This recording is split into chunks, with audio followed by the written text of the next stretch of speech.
Hello, welcome to VJ king thought. Hello மக்களே, எல்லாரும் எப்படி இருக்கீங்க? ஸோ எல்லா விஜே கிங்ஸும் எல்லாரும் எப்படி இருக்கீங்க? ஸோ எல்லாரும் நல்லா இருக்கீங்க நம்புறேன்.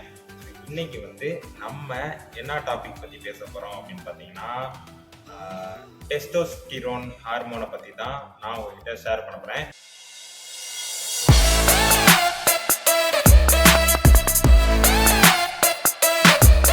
இந்த வீடியோவில் டெஸ்டோஸ்டிரோனை பற்றி தான் பார்க்க போகிறோம். ஸோ இந்த டெஸ்டோஸ்டிரோன் அப்படின்னா அது வந்து ஒரு வகையான மேல் ஹார்மோன். ஸோ டெஸ்டோஸ்டிரோன்றது மேல் ஹார்மோன். ஸோ இது எங்கே ப்ரொடியூஸ் ஆகும்னு பார்த்தீங்கன்னா, ஆண்களுக்கு டெஸ்டிகல்ஸ் அந்த பகுதியில் தான் ப்ரொடியூஸ் ஆகும். ஸோ இது வந்து ரொம்ப ரொம்ப முக்கியமான ஹார்மோன். ஏன் அப்படின்னு பார்த்தீங்கன்னா, நெக்ஸ்ட் ஒரு ஜென்ரேஷனை உருவாக்குறதா இருக்கட்டும், ஒரு ஹியூமன் அவனுக்கு மசில் ப்ரொடியூஸ் ஆகிறதா இருக்கட்டும், அவன் நல்லா வெல்பீயிங்காக இருக்கிறதுக்கு இந்த டெஸ்டோஸ்டிரோன் ஹார்மோன் தான் ரொம்ப ஹெல்ப்ஃபுல்லாக இருக்கும். பட் இப்போ உள்ள ஜென்ரேஷனில் இந்த டெஸ்டோஸ்டிரோன் ஹார்மோன் வந்து கம்மியாகிக்கிட்டே போகுது. அது முடிஞ்சால் நான் இந்த வீடியோவில் வந்து ஒரு சார்ட் கொடுக்குறேன். அதாவது 1980s, அதாவது 1990 அந்த காலகட்டத்தில் 1980 கம்பேர் பண்ணும்போது இன்னைக்கு தேதி வர 2024 ஆகுதுல. ஸோ இன்னைக்கு தேதிக்கு வர இந்த வருஷம் வர அந்த டெஸ்டோஸ்டிரோன் ஹார்மோன் லெவல் வந்து ஒவ்வொரு ஹியூமனுக்கும் ஒவ்வொரு காலகட்டத்தில் வாழ்ந்த மக்களுக்கும் வேரியேஷன் ஆகிட்டே வருது. நான் என்ன சொல்ல வரேன் அப்படின்னு பார்த்தீங்கன்னா, 80s இருப்பாங்களே, அங்கேருந்து இப்போ வரை கம்பேர் பண்ணும்போது டெஸ்டோஸ்டிரோன் லெவல் வந்து ரொம்ப ரொம்ப ரொம்ப கம்மியாயிட்டே தான் வருது அப்படின்றத சொல்லிட்டு இருக்காங்க. பட் அதுக்கு முக்கியமான மெயின் ரீசன் என்னன்னு பார்த்தீங்கன்னா, இங்கே யாருமே எக்ஸசைஸ் பண்ணாதது தான் அப்படின்றத முக்கியமான மெயின் ரீசன்னா சொல்லப்படுது.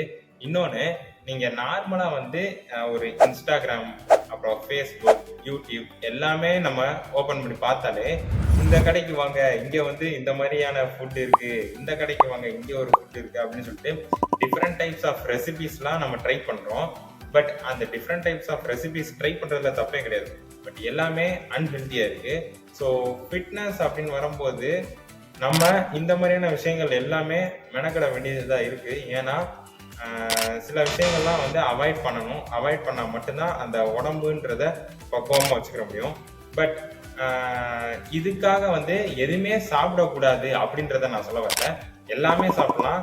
நீங்கள் ஃபாஸ்ட் ஃபுட் எல்லாமே சாப்பிடுங்க, அதெல்லாம் தப்பே கிடையாது. பட் என்னன்னா, நம்ம ஒரு விஷயம் வந்து சாப்பிட்றோம் அப்படின்னா அது அன்ஹெல்த்தின்னு தெரிஞ்சு அதை வந்து அதிகமாக சாப்பிடாம ஒரு லிமிட்டாக வச்சுக்கிட்டு அந்த சாப்பிட்டதுக்கப்புறம் ஒரு ஒர்க் அவுட் பண்ணுறது ரொம்ப பெஸ்ட்டான ஆப்ஷன். ஏன்னா நம்ம கேலரிஸ் வந்து பேர்ன் பண்ணணும்.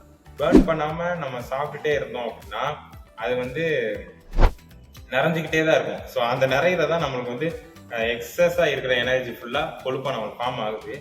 பட் என்னன்னா, இப்போ அன்ஹெல்த்தியான ஃபுட் எல்லாத்தையும் எடுக்கும்போது டெஸ்டோஸ்டிரோன் லெவல் கம்மியாகுது. என்ன காரணம்னா, நம்மளோட பாடியில் எந்த விதமான ஆக்டிவிட்டிஸும் இல்லாததுனால டெஸ்டோஸ்டிரோன் லெவல் கம்மியாகுது. ஸோ நம்ம சாப்பிட்ற சாப்பாடு உடம்புல தங்குறதுனால வெயிட் போட ஆரம்பிக்கும். வெயிட் போகிறதுனால நம்ம உடம்புல இருக்கிற 2 ஹார்மோன் இருக்குது. ஈஸ்ட்ரோஜன் ஒரு ஹார்மோன், டெஸ்டோஸ்டிரோன் ஒரு ஹார்மோன். ஸோ இந்த டெஸ்டோஸ்டிரோன் ஆண்களுக்கு மட்டும்தான் இருக்கும், அது அதிகமாக இருக்கும். ஈஸ்ட்ரோஜன்றது பெண்களுக்கு இருக்கும். பெண்களுக்கு சமநிலையில இருக்கணும் அது. ஸோ ஆண்களுக்கு அது அதிகமாயிருச்சு அப்படின்னா டெஸ்டோஸ்டிரோன் லெவல் கம்மியாயிரும். ஸோ ஈஸ்ட்ரோஜன் அதிகமாயிருச்சுன்னா அவங்க குண்டா இருப்பாங்க. ஸோ குண்டா இருக்கிறவங்களுக்கு ஈஸ்ட்ரோஜன் லெவல் அதிகமாக இருக்கும், டெஸ்டோஸ்டிரோன் லெவல் கம்மியாக இருக்கும். எதுவுமே இல்லை, அன்ஹெல்த்தியாக இருக்காங்க, இந்த ஸ்பெர்ம்ஸ் கவுண்ட் எல்லாம் வந்து ரொம்ப கம்மியாக இருக்குது, அந்த மாதிரிலாம் சொல்கிறாங்க. அது எல்லாமே வந்து நம்மளோட அன்ஹெல்த்தியான லைஃப் ஸ்டைல் தான் இதுக்கு முக்கியமான காரணம். ஸோ இன்னொன்று முக்கியமான விஷயம் என்னன்னா, நம்மளுக்கு வந்து ஒரு பிளட்டை உடம்பு ஃபுல்லாக சர்க்குலேஷன் பண்ணி கொண்டு வரதுக்கு ஒரு உறுப்பு இருக்குது. அது என்னன்னு பார்த்தீங்கன்னா ஹார்ட். ஸோ ஹார்ட்டுன்னு சொல்லப்படுற இந்த ஒரு ஆர்கான் தான் நம்ம பாடியில் இருக்கிற பிளட்டை வந்து நல்லா பம்ப் பண்ணி எல்லா இடத்துக்கும் சப்ளை பண்ணுது. அதுக்கு அடுத்தபடியாக காஃப் மசில் வந்து அது ஹெல்ப் பண்ணுது. இதே மாதிரி ஹார்ட் என்ன செய்யுதோ அதே மாதிரியான விஷயங்களும் காஃப் மசில் ஹெல்ப் பண்ணுது. பட் ஹார்ட் தான் மெயினான முக்கியமான ரீசன் நம்மளோட பிளட்டை வந்து சர்க்குலேஷன் பண்ண.